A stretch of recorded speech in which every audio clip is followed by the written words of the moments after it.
I think the recovery effort has been a, a huge disappointment. I mean, I understand, on the one hand, I understand the magnitude of the magnitude is immense. You know, you cross the industrial canal and it's still just, you know, a nightmare. But in the areas, the infrastructure, the areas that have come back, you know, to think that you can't get water, you know, will we ever get water pressure? Will the streets ever be fixed? Will the street lights ever be repaired? Will we ever pick up the debris? I mean, what is the future? Why don't we have a comprehensive plan yet?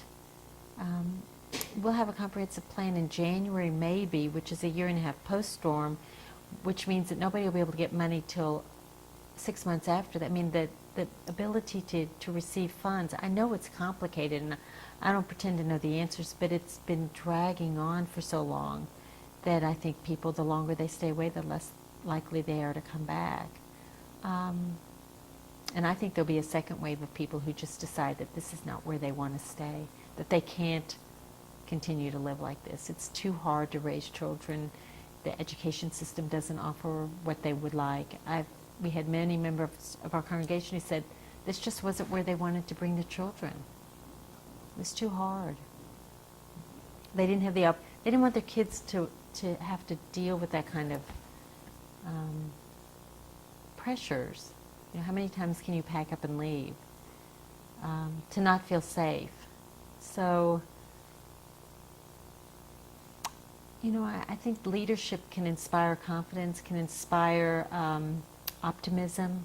I think, if anything, that's where they've been the most lacking. There's no inspiration. There's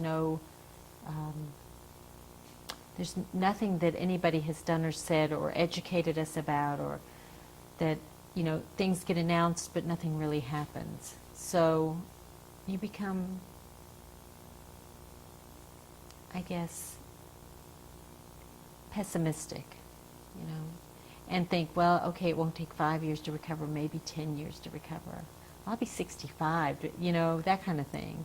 So for these pretty important years of my adult life, you know, is this where I want to stay? But the answer is always yes, and it gets down to, because this is where the people you love are. I mean, you're going to go to a city where everything works and be lonely, you know.